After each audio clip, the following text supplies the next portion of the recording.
Hello students, welcome to my YouTube channel UPSU Technical Center।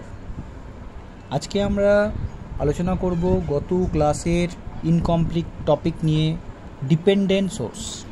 Dependent সোর্সের symbol সম্বন্ধে already discuss করেছি।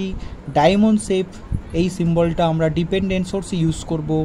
আর এই ধরনের একটা গোল্লা দিয়ে দুদিকে টার্মিনাল করে মানে এখানে একটা সার্কেল ড্র করা হয়েছে অ্যাকচুয়ালি, এর উপর বেস করে আমরা ইন্ডিপেন্ডেন্ট সোর্সটা শো করব। অলরেডি এটা বলেছি। প্রথমত দেখো, এখানে এই ধরনের ইন্ডিপেন্ডেন্ট সোর্সকে শুধুমাত্র কারেন্ট আর ভোল্টেজ সোর্স বলে ছেড়ে দেওয়া যাবে কি? একটা কোশ্চেন তোমাদের মাথায় আসা উচিত। যদি তাই হয়, সিম্বলিক ডিফারেন্সটাকে দিয়ে আমাদের কি লাভ হবে? সিম্বলিক ডিফারেন্সটা এই দিয়ে আমাদের লাভ কি? প্রথমত একটু ভালো করে বোঝার চেষ্টা করো। আমাদের এখানে যে সিম্বলিক ডিফারেন্সে যদি ডিপেন্ডেন্ট ইন্ডিপেন্ডেন্টটাকে বোঝানো হয়, তাহলে তার ইন্টারনাল কিছু কথা তো থাকবে। কথাটা এটাই যে ডিপেন্ডেন্ট মানে নিশ্চয়ই সে কারোর উপর ডিপেন্ডেন্ট, ইন্ডিপেন্ডেন্ট মানে খুব কারোর উপর ডিপেন্ডেন্ট নয়, সেটা কিন্তু হয়ে গেছে। তাহলে ডিপেন্ডেন্টের কিন্তু শুধুমাত্র একটা ভোল্টেজ সোর্স বা কারেন্ট সোর্সের ছবি এঁকে ডিসি বা এসির ক্ষেত্রে গল্প বলে শেষ নয়। আমি এখানে কিন্তু কোনো রকম এসি ডিসি শো করব না। আমরা শুধু ডিপেন্ডেন্ট সোর্সের থিওরিটাকে খুব ভালো করে বোঝার চেষ্টা করব। কীরকম? প্রথমত আমাদের এখানে যেটা গত ক্লাসে বলছিলাম সেটা আমরা এখানে মাথায় রাখবো এবং এখানে এটাকে একটু ফার্দার আরেকটু এঁকে ক্লিয়ার করব। যেহেতু ব্লু কালারে এঁকে ফেলেছি, এটাকে রেড কালারে ড্র করি বাই ডিফল্ট। ওকে, এঁকে ফেলেছি। আমি আরও একজোড়া এই আঁকবো। কেন আঁকছি বুঝবে। দেখো, যদি আমি এটাকে প্লাস মাইনাস দিয়ে দিই, যদি আমি এখানে প্লাস মাইনাস দিয়ে দিই আর এখানে যদি আমি এইরকম অ্যারো দিয়ে দিই, আরে বাবা অ্যারোগুলো কিন্তু আপওয়ার্ড দিয়েছি বা এগুলো কিন্তু উল্টোও করতে পারো, it is not a fact, কোনো ব্যাপার নয়। এটা হচ্ছে ডিপেন্ডেন্ট। এই দুটোকে আমরা কী হিসেবে শো করছি? কারণ এই প্রশ্নটা কেন করছি দেখো, আমরা এখানে এই সিম্বলটা ইউজ করেছিলাম ফর ডিসি, এটাও তুমি ইউজ করতে পারো। এটা হচ্ছে ভোল্টেজ সোর্স। ওকে, এটা হচ্ছে ভোল্টেজ সোর্স আর এইটা হচ্ছে গিয়ে current source.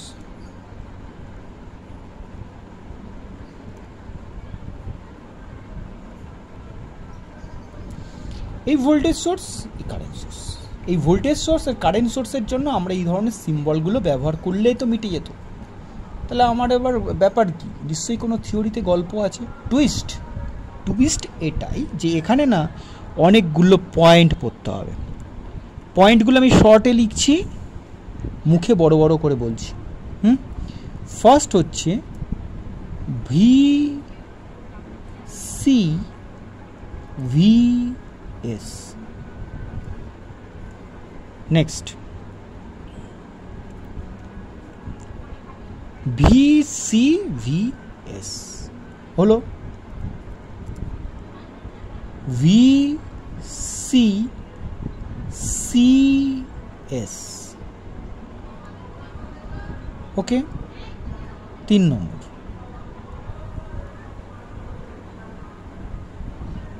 CCVS। Last 4 number CCCS।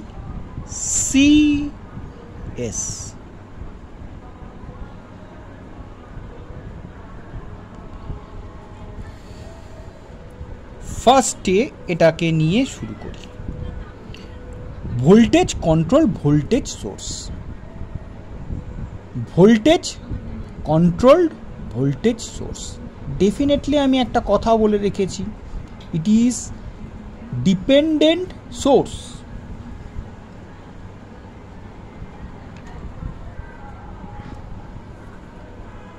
যেহেতু বলেছি যে এটা ডিপেন্ডেন্ট সোর্স, তার মানে কার উপর ডিপেন্ডেন্ট? কারোর উপর ডিপেন্ডেন্ট তো মাথায় রাখতে হবে। এটা কিন্তু রেজিস্ট্যান্স, ইন্ডাকটেন্স, ক্যাপাসিটেন্স এদের উপর ডিপেন্ডেন্ট কি ডিপেন্ডেন্ট নয় সেটা বড় ব্যাপার, তা কিন্তু নয়। এরা হচ্ছে ভোল্টেজ আর কারেন্টের উপর ডিপেন্ডেন্ট। এটার একটু ডিটেল স্টাডি করা, নিউমারিক্যাল করা দরকার। এগুলো আমরা নেক্সট ক্লাসে আলোচনা করব, মেন টপিক থেকে বেরিয়ে যাবে। শুধু মাথায় রাখো এই ডিপেন্ডেন্ট সোর্সগুলো কারেন্টের ওপর, ভোল্টেজের উপর ডিপেন্ড করবে। তার মানে তুমি যদি ভোল্টেজ সোর্সের কথা বলো, ভোল্টেজ সোর্স এই ভিএস মানে ভোল্টেজ সোর্স, এই ভোল্টেজ সোর্স ভোল্টেজ কন্ট্রোল হতে পারে, কারেন্ট কন্ট্রোল হতে পারে। খুব ভালো করে খেয়াল করো, এখানে আমি কি করেছি, ভোল্টেজ সোর্স ভোল্টেজ কন্ট্রোল হতে পারে, ভোল্টেজ সোর্স কারেন্ট কন্ট্রোল হতে পারে। সিসি মানে current control voltage source. Similarly CS মানে কারেন্ট সোর্স ভোল্টেজ কন্ট্রোল হতে পারে, কারেন্ট কন্ট্রোল হতে পারে। ফুল ফর্মগুলো প্রত্যেকে লিখে নাও। ভিসি মানে voltage control voltage source, VC মানে voltage control voltage source, VCCS মানে voltage control current source, CCVS current control voltage source, CCCS current control current source. প্রত্যেকের ফুল ফর্ম ভালো করে জেনে রাখবে। এটার যদি অন্য কোনো রকম নাম কোনো জায়গায় লক্ষ্যও করো, প্লিজ ইগনোর করে এই নামটা মনে রাখো যেটা তোমার মনে রাখতে সুবিধা।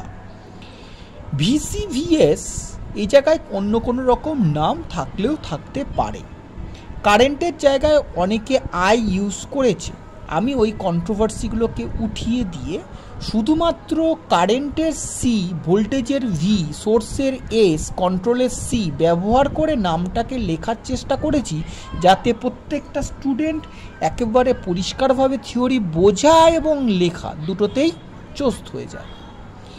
এটার উপরে কিন্তু ডিটেল আমরা কিন্তু খুব একটা এগোবো না। আমি শুধু এটাই বলবো, তুমি একটা ভোল্টেজ সোর্স পেয়েছো, that voltage source is dependent. এবার প্রশ্ন, হোয়াই ইট ইজ ডিপেন্ডেন্ট? তুমি বলবে it will depend on or it is depending on either voltage source either current source. মানে একটা ভোল্টেজ সোর্সের ওপর ডিপেন্ড করে আছে বা একটা কারেন্ট সোর্সের ওপর ডিপেন্ড করে আছে। তার মানে আইদার ভোল্টেজ দিয়ে কন্ট্রোল হচ্ছে বা কারেন্ট দিয়ে কন্ট্রোল হচ্ছে। যদি ভোল্টেজ দিয়ে কন্ট্রোল হয় তাহলে বলবে ভোল্টেজ কন্ট্রোল ভোল্টেজ সোর্স, যদি কারেন্ট দিয়ে কন্ট্রোল হয় তাহলে বলবে কারেন্ট কন্ট্রোল ভোল্টেজ সোর্স। এই কথা কারেন্ট সোর্সের ক্ষেত্রেও প্রযোজ্য। সিএস মানে কারেন্ট সোর্স, সিএসটা ভোল্টেজ কন্ট্রোল হতে পারে, ভিসিসিএস হতে পারে, আবার কি হতে পারে, সিএসটা কারেন্ট কন্ট্রোল হতে পারে, সিসিসিএসও হতে পারে। বোঝা গেল? এগুলো হলো আমার ডিপেন্ডেন্ট ভোল্টেজ সোর্স কারেন্ট সোর্সের থিওরি। এটা ছোট্ট একটা ভিউ বলানো হয়েছে, এটা নিউমারিক্যাল করলে ব্যাপারটা বোঝা যাবে। তোমরা শুধু এই ক্লাসিফিকেশান আর সিম্বলটা মাথায় রাখতে হবে। এইবার আমি আসি সিম্বলগুলো, খুব ভালো করে দেখো। একটা ভোল্টেজ সোর্স কিন্তু ভোল্টেজ কন্ট্রোল, তখন তুমি কিভাবে রিপ্রেজেন্ট করবে? তুমি একটা কারেন্ট সোর্স, তুমি তাকে কিভাবে রিপ্রেজেন্ট করবে? আমি এখানে এদের ডায়াগ্রামগুলো 1 নম্বর 2 নম্বর করে দেখাচ্ছি, তোমরা একটু ভালো করে ফলো করো। 1 নম্বর মানে এর 1 নম্বরটা, হ্যাঁ এর 1 নম্বর, এর 1 নম্বরে ডায়াগ্রামটা আঁকছি। লক্ষ্য করো, ডেফিনেটলি এটা একটা ডায়মন্ড হবে। তুমি প্রথমে চোখ বুঝে একটা ডায়মন্ড ড্র করবে। বোঝা গেল? এইবার প্রশ্ন হচ্ছে, এটা ভোল্টেজ সোর্স, ভোল্টেজ সোর্স মানে তুমি কিন্তু প্লাস মাইনাস দিয়ে দেবে। এবার প্রশ্ন হচ্ছে ভোল্টেজ কন্ট্রোল, ভোল্টেজ কন্ট্রোল তার মানে এই ভোল্টেজ সোর্সটা তুমি নিলে, এর সঙ্গে তোমাকে কিন্তু জানতে হবে যে এর ভ্যালুটা কার উপর ডিপেন্ড করছে। এর ভ্যালুটা ডিপেন্ড করছে কোনো একটা ভ্যালুর ওপরে। সেই ভ্যালুটা কি? একটা ভোল্টেজের ভ্যালু। সেই ভ্যালুটা কত হতে পারে আমাদের তো জানা নেই, কিন্তু যেহেতু এটা ভোল্টেজ কন্ট্রোল ভোল্টেজ সোর্স, সেই জন্য কিন্তু আমরা এটাকে কিভাবে লিখব, এই সিম্বলের মধ্যে প্লাস মাইনাস দিয়ে বুঝিয়ে দেবো এটা একটা ভোল্টেজ। আর এটার মধ্যে আমি কি বোঝাবো, যে এটার মধ্যে আমি বোঝাবো যে এটা একটা ভোল্টেজের ওপর ডিপেন্ড করছে, তার মানে ভি। এবং এটাতে প্লাস মাইনাস দিয়ে ডিফাইন করছি, that is voltage source. V1 বা ভি দিয়ে ডিফাইন করছি, ইট ইজ ভোল্টেজ কন্ট্রোল। এবং তার আগে তুমি একটা কোনো কনস্ট্যান্ট ফিগার ধরতে পারো। আমি যে বইটা ফলো করছি সে বইতে মিউ বলা আছে, মিউ মানে কোনো নিউমারিক্যাল ভ্যালু। বোঝা গেল? নিউমারিক্যাল ভ্যালু কনস্ট্যান্ট তো কোনো নিউমারিক্যাল ভ্যালু হবে। এটা হলো ভোল্টেজ কন্ট্রোল ভোল্টেজ সোর্স। ভালো করে ব্যাপারটা বোঝার চেষ্টা করবে, এটা হচ্ছে voltage control voltage source. Voltage control voltage সোর্সের আমি আবার বলছি, তুমি এইখানকার সিম্বলটা দিয়ে রিপ্রেজেন্ট করছো, ভেতরের প্লাস মাইনাস শো করছে, that is voltage source. Diamond shape show করছে, that is control voltage source বা ডিপেন্ডেন্ট ভোল্টেজ সোর্স। আর বাইরে এই যে মিউ V1 লেখা হয়েছে, মিউটা তুমি লেখো বা না লেখো, V1 বলে শো করছো, that means this is voltage control voltage source. বোঝা গেল? এবার 2 নম্বর পিকচারে আসি। 2 নম্বর পিকচারেও আমি ডেফিনেটলি প্রথমে আগে একটা ডায়মন্ড এঁকে নেব, কারণ এটা সবার ক্ষেত্রে প্রযোজ্য। বোঝা যাচ্ছে? দেখো, এটা বলেছে কারেন্ট সোর্স, তাহলে চোখ বুঝে অ্যারো ওপরে নিচে যা দাও আমি ওপরের দিকেই দিচ্ছি, ওকে অ্যারো। এই যে ডায়মন্ড শেপ মিনস এটা হচ্ছে ডিপেন্ডেন্ট, অ্যারো দিয়েছো দ্যাট মিনস কারেন্টস, কিন্তু এটা হচ্ছে ভোল্টেজ কন্ট্রোল কারেন্ট সোর্স। তার মানে এটাকে তুমি যখন শো করবে তখন ডেফিনেটলি ধরো এটাকে নাম দিলে V2, এবং তার আগে নিউমেরিক্যাল একটা ভ্যালু থাকতে পারে আলফা। এগুলোকে কনফিউজড মানে হয়েও না, এগুলোর একটা ভ্যালু থাকবে, তাই আমি এই জাস্ট কনস্ট্যান্টগুলো পাশে দিচ্ছি। এটা কিন্তু কারেন্ট সোর্স কিন্তু ভোল্টেজ কন্ট্রোল, তাই আশা করছি বোঝা যাচ্ছে। এই পরেরগুলো আমি কিভাবে করছি একটু কাইন্ডলি ফলো করো, জাস্ট এ মিনিট। 3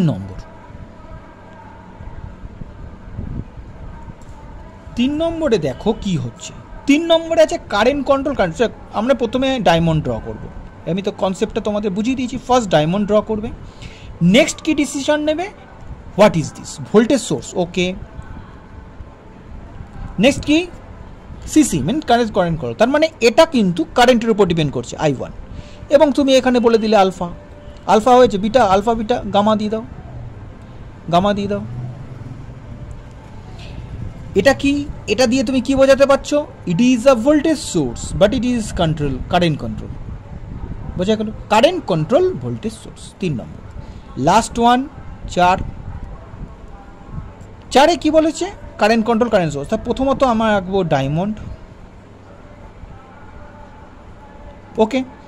এখানে কি বলা আছে, কারেন্ট সোর্স, ডেফিনেটলি অ্যারো আপওয়ার্ডে দিচ্ছি যখন দাও, কারেন্ট যেহেতু তাহলে এটা I1, এর আগে একটা বিটা দিয়ে দাও, কেউ বারণ করেনি।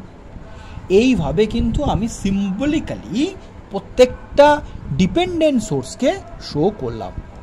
আমি আবার একবার রিপিট করছি, ফলো করো। VCVS, আর একবার বলছি, voltage control voltage source.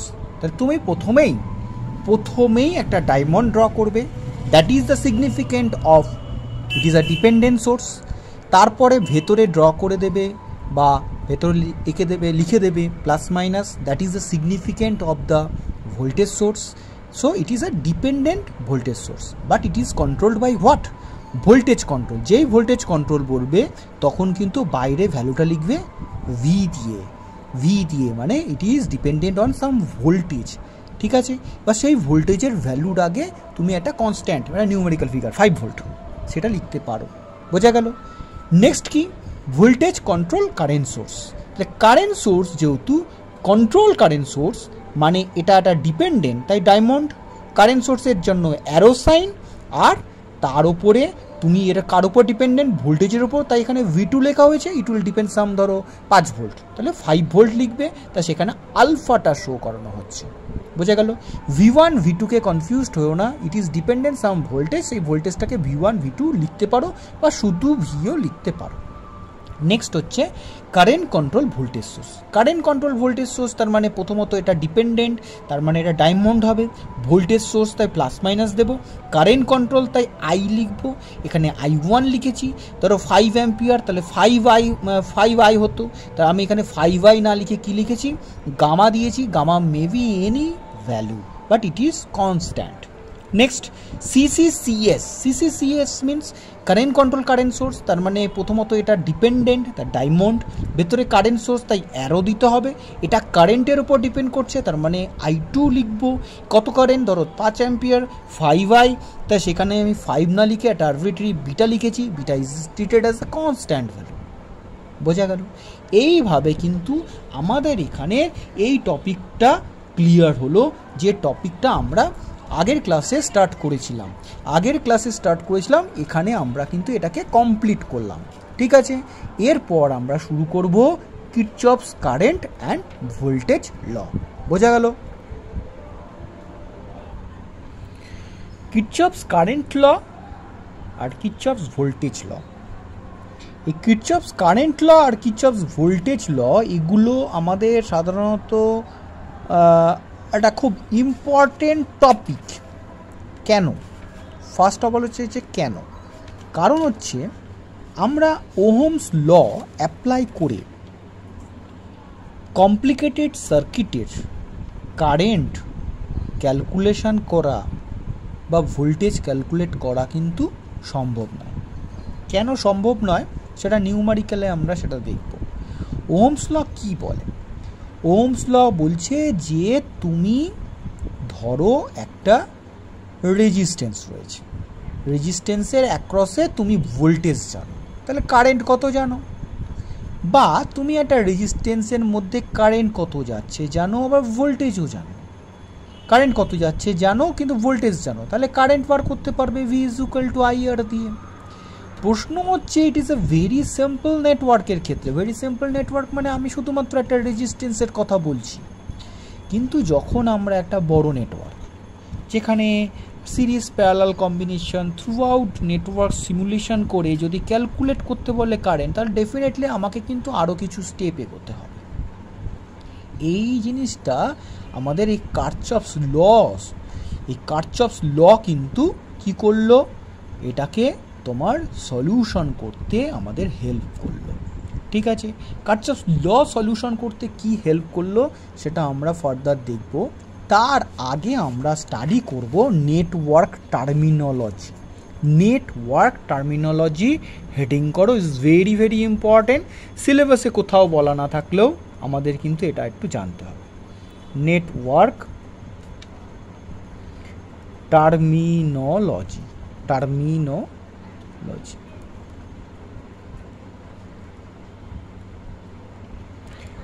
Network terminology ব্যাপারটা কি?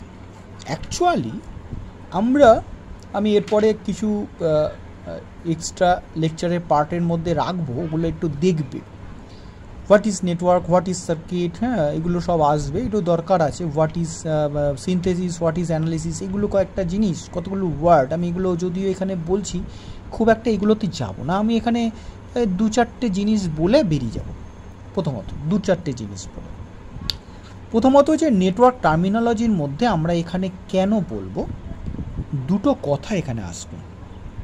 একটা আসবে জাংশন, আর একটা আসবে ক্লোজ পাথ।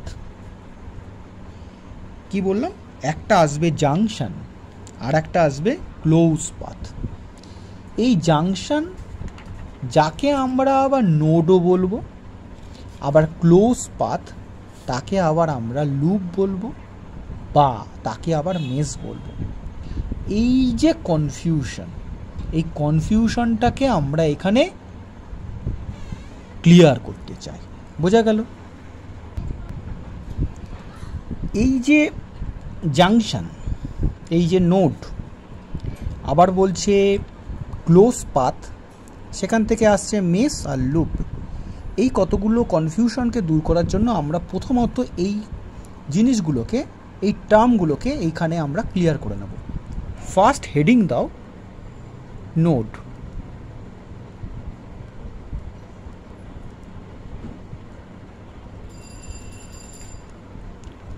নোড জাংশন আমরা একসঙ্গে আলোচনা করব, ঠিক? তারপরে ডায়াগ্রাম থেকেও আমরা আলোচনা করব। ব্যাপারটা কি বলছে সেটাকে বুঝতে গেলে আমাদের উচিত হচ্ছে একটা ডায়াগ্রামকে কনসিডার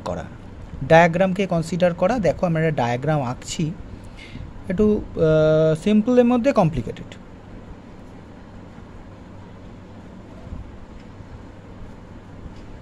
শুধুমাত্র রেজিস্ট্যান্স শো করছি, আদার্স কিছু থাকছে না, মানে এরকম কোনো ব্যাপার নয় যে হবে না। সোর্স আমি একটা শো করিয়ে দিচ্ছি, আর এখানে খুব একটা কিছু শো করছি না, এরকমভাবে জিনিসটাকে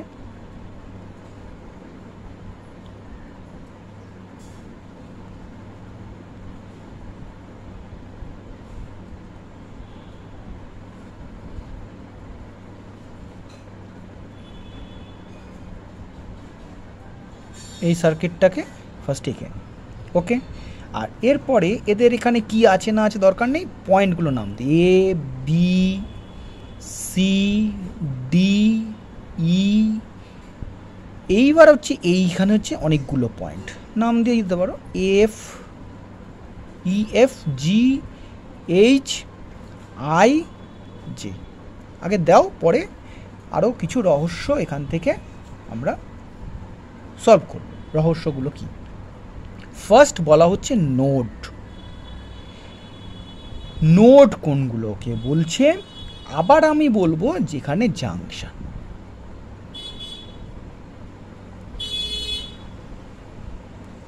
কি তফাৎ আমরা প্রথমে স্টাডি করব, বোঝা গেল? প্রথমে কি বললাম? নোড, তারপরে বললাম জাংশন। ফার্স্টে আলোচনা করা যাক নোড। নোডের ডেফিনেশনটা লিখতে পারা যেতে পারে, তাকে ফার্স্টে দেখো ডায়াগ্রামটাতে দেখো এখানে যদি আমি একটা গোল্লা পাকাই, এখানে একটা গোল্লা পাকালাম, এই গোলগুলোকে পাকাই আগে ফার্স্টে ব্লু কালারে। এইগুলো হচ্ছে গিয়ে এক একটা করে আমি সিম্বল দিয়ে এরকমভাবে দেখালাম। ফার্স্ট অফ অল দেখো প্রত্যেকটা এলিমেন্টই টু টার্মিনাল বলেছিলাম, টু টার্মিনাল প্যারামিটার্স না এলিমেন্ট, টু টার্মিনাল এলিমেন্ট। লক্ষ্য করে দেখো এই টার্মিনাল, এই টার্মিনাল, মাঝে কেউ আছে? আছে কেউ? নেই, তার মানে এ দুটো কমন, ওকে। আচ্ছা এ দুটোর মাঝে নেই, কমন নেই, কমন কমন, তার মানে আমি এদেরকে যদিও নাম দিয়েছি F G H I J, আমরা কিন্তু এদেরকে টোটাল ক্যান্সেল করে শুধু বলতে পারি এরা হচ্ছে গিয়ে গ্রাউন্ড। আর এদেরকে আমি একটা কমন নামে কল করতে পারি। কমন নামটা কি? জি। জি মানে গ্রাউন্ড। প্রথম এই জিনিসটা একটু ক্লিয়ার করো। যে কোনো সার্কিট, এবার বলবে স্যার এরকমই সার্কিট হবে, এখানে কি রেজিস্ট্যান্স থাকবে না? থাকতে পারে, সেগুলো কিন্তু একটু কনফিউশনের জায়গা তৈরি করবে। তোমাদের ফার্স্ট এখানে নোড আর জাংশন, তারপরে ক্লোজ লুপ, মেস লুপ, এগুলো আলোচনা করব। অতএব এখন এখানে এই চিন্তাগুলো কখনোই কিন্তু মাথায় এনো না। আমি জানি এখানে রেকর্ড হলেও আমি এইগুলো ফিল করি যে কয়েকটা কোশ্চেন স্টুডেন্ট কিন্তু চিন্তা করে, যে চিন্তা করতে গিয়ে মেন চিন্তা থেকে সে সরে যায়। সেটা আমি অফলাইন ক্লাসে স্টুডেন্টের মুখ দেখে বুঝি বাবা। এখানে কিছু নেই এটাই কনসিডার করো প্লিজ। তাহলে বোথ আর or all the nodes are the common node, so it is denoted by G for ground। এইভাবে সিম্বলও অনেক ক্ষেত্রে দেওয়া হয়। খুব ভালো ভালো বই, ভালো ভালো বই যারা প্রথম থেকেই একটু বেশ পণ্ডিত বানাবে বলে ঠিক করে, তারা এইভাবে জিনিসটাকে বলে, ঠিক আছে? যাই হোক, এটা হলো কমন। প্রশ্ন হচ্ছে আমি নোট পড়াতে গিয়ে এগুলো কি বলছি? ডেফিনেটলি এগুলো সবই হচ্ছে নোট, যেগুলো গোল গোল করে blue blue dot dot dot dot dot dot করে গেছি, এদেরকে প্রত্যেককে বলা হয় নোট। তাহলে জাংশন কোনটা? জাংশন আর নোডের মধ্যে তফাৎ আছে। যেমন দেখো, এখানে একটা রেজিস্ট্যান্স, এখানে একটা সোর্স, এরা দুজনেই এখানে মিলিত হয়েছে, এটাকে আমি বলতে পারি নোড। আবার দেখো, এখানে দুটো রেজিস্ট্যান্স আর এখানে একটা রেজিস্ট্যান্স এখানে মিলিত হয়েছে, এটাকেও আমি বলতে পারি নোড। কিন্তু এই নোডের আগে আমি একটা কথা বলতে পারি, সেটা হচ্ছে এসেনশিয়াল।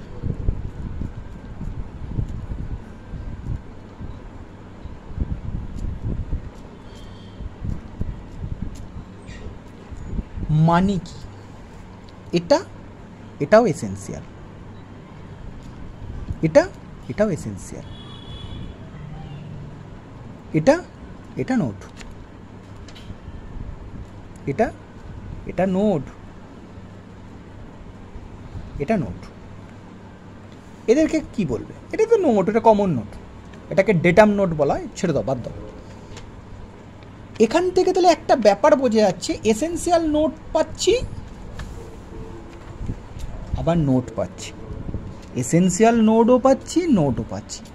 এই এসেনশিয়াল নোডটাকে আবার ছোট্ট করে বলে জাংশন।